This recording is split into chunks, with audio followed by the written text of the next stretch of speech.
Good conference. One school who's usually very good in this conference that was a disaster last year was the Florida State Seminoles.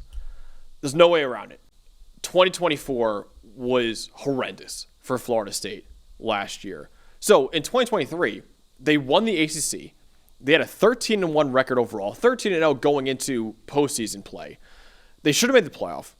So they entered 2024 as the number 10 team in the country in the preseason AP poll, but a brand new roster all around. It was unrecognizable compared to the 2023 team. They fell flat with a 2-10 record last year. That was Florida State's worst record in the last 50 years, the last half century for Florida State. Pressure is now mounting for Mike Norvell heading into year 6 in that program.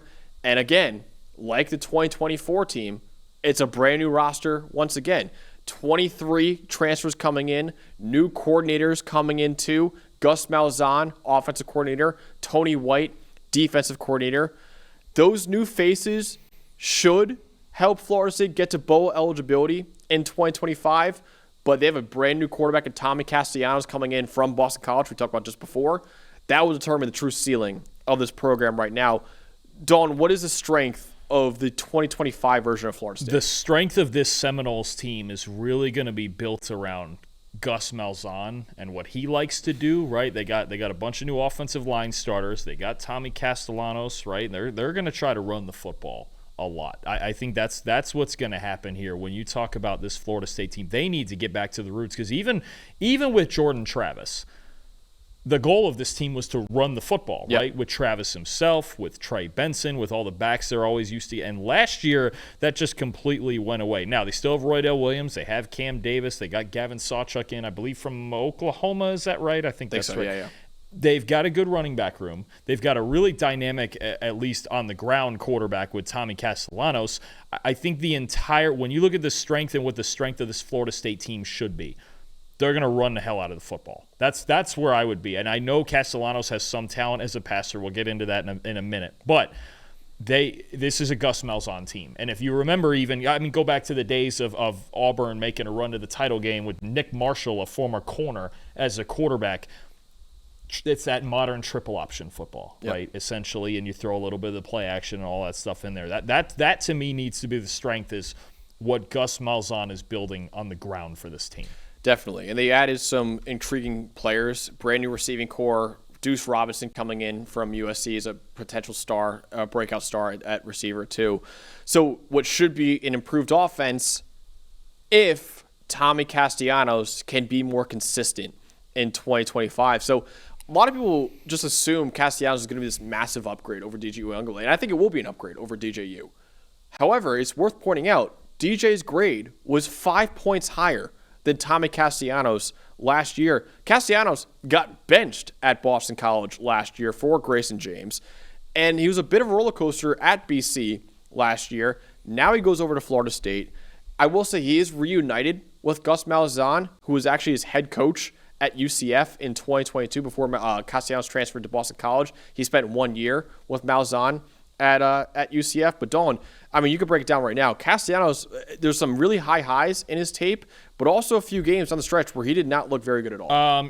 So let's go with the highs first of all. Last year when he was in a clean pocket, 91.2 passing grade, that's elite stuff, and he's a dynamic runner. Even with not playing the entire season last year, he had the 7th most explosive runs and 11th most missed tackles forced among all quarterbacks. Right? This is you're gonna watch him, and he's not as good, but you're gonna inevitably make the Kyler Murray comparison because he's really small and he's a really dynamic athlete with a pretty good arm. Right? So I think what you're talking about with Castellanos, and he got off to a raging hot start last year. First 4 games, 86.9 passing grade. Thereafter, 60.7. Not good enough, okay?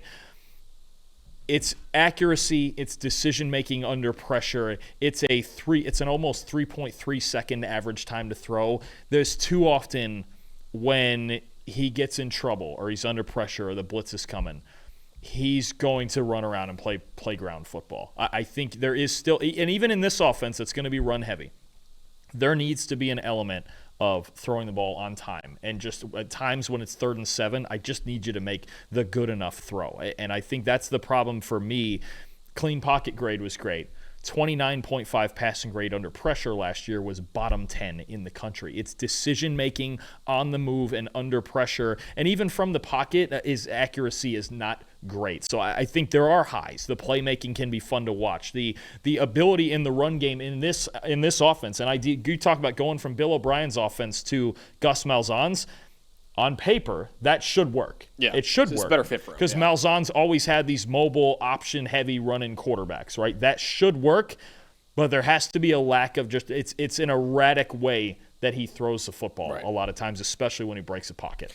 One guy who should help him out a lot in that offense is Deuce Robinson, mentioned before, transferring in from USC. He is a massive, massive receiver at 6'6", 222 pounds, very strong hands, former 5-star recruit, actually was recruited as a tight end coming out of high school, but has played more receiver for USC and now at Florida State. He's only dropped one of his 25 catchable targets this past year at USC. Very strong athlete. He could be a matchup nightmare for defenses as Florida State's new X-receiver, kind of in the mold a little bit of like a Johnny Wilson type of player at Florida State. I think Deuce Robinson was underutilized at USC in his career. He could be a breakout star for Florida State this year. And I think exactly the type of player that Castellanos didn't have at Boston College, right? I mean, there's not many out there that is 6'6" and 220. I think Johnny Wilson's a great call when you talk about a guy that obviously Florida State fans are familiar with. But somebody who in those obvious passing situations, because that's where I have the most questions about Florida State, somebody who they can go to in those spots, like it was with Wilson or even Keon Coleman the year before, when it was, okay, at least if these guys are left one-on-one, just chuck him something, see what happens, right? I think Deuce Robinson is definitely the guy that you're looking for in those situations. But Dalton, the star of the entire team is a transfer coming in at cornerback in Jeremiah Wilson. This is a good one, man. You talk about, look, Houston didn't have a whole lot of bright spots last year, but Jeremiah Wilson was maybe the number one bright spot for them. I mean, you want speed outside at corner. Yeah. That's what sticks out to me. He's a little bit undersized, 5'10", 185, but blazing speed, even when he's beat by a step, the recovery speed to catch up to just about anybody, and he's a ball hawk. 4 interceptions last year, 46.7 passer rating when targeted. You're getting down to that spike in the football range when you're starting to get down in that territory. But look, top 10 corner for us in the country. He's got really, really good feet. I think that's what sticks out to me most. One of those undersized corners who makes up for it with his agility, with his speed, with his footwork downfield. Jeremiah Wilson. And look, I really like in this defense generally, Florida State likes to play a lot of man-to-man coverage. Let's see it. Let's see him go at it with some of these bigger receivers, and he's going to be in the spotlight against certain teams here in the ACC, but Jeremiah Wilson's really good on the outside. One of the best transfers in the entire country, honestly. Yeah, I think maybe the best corner that transferred this offseason. I believe he's the only corner in my top 10 that transferred. But yeah, Jeremiah Wilson, 87 PFF grade last year, 9th among all corners in college football. Great player Florida State got in the portal. So both their offensive player and defensive player spotlight and their quarterback are transfers coming into that program right now, which they need considering we went 2-10 last year.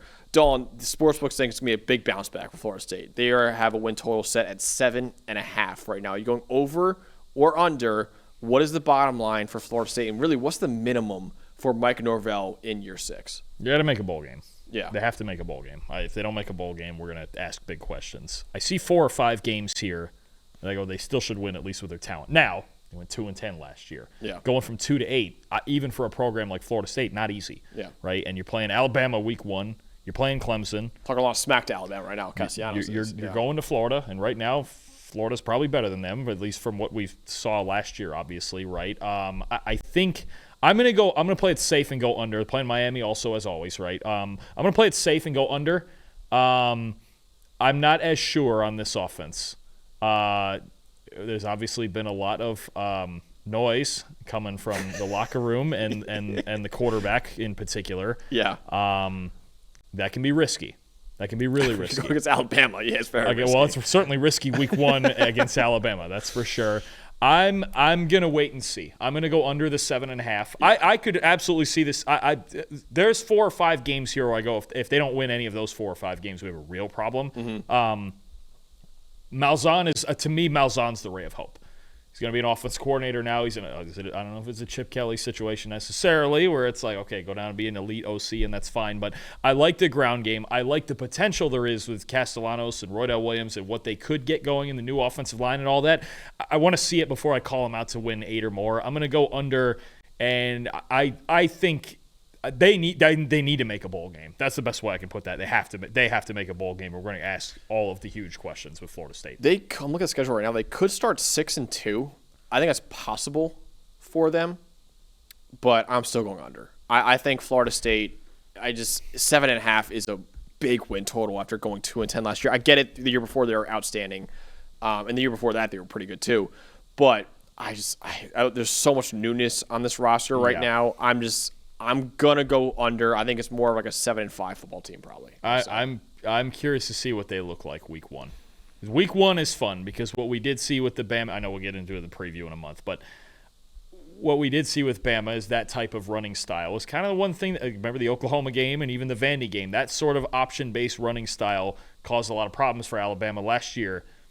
It'll still be a fun matchup if Malzahn has this team ready to roll. You almost just wish they had they play East Texas A&M and Kent State after that. You wish they flipped that. Yeah, just get some confidence in the program, man. Alabama week 1 is after a task. a 2-10 season is like. But let's see if they're up to it because it's also you don't get any tape on it. It's just going to be new and you're kind of guessing based on what Malzahn's done at Auburn and UCF and everywhere else that he's been. Ty Simpson's first start too. You never know. Also that it's at home. It's at Florida State. They're going to be hyped up, but they need obviously a much better season than 2-10. Yeah, I think that's definitely a good call right there. Is it not? Oh, it is at Florida State. You're right. I thought it was a neutral site game. It's at Florida State. I thought it was a neutral site game for a second. All right. Yeah, Florida State. I don't think they're going to compete for AC title or playoff spot like they were in the past, but I think 7-5 is still possible for that program right now. Hey, thanks for watching another episode of the PFF College Football Show. Please make sure you guys subscribe to the channel. Also, subscribe to PFF Plus at subscribe.pff.com for all of the same data and grades that we use in our show, plus fantasy tools, betting tools, and our mock draft simulator.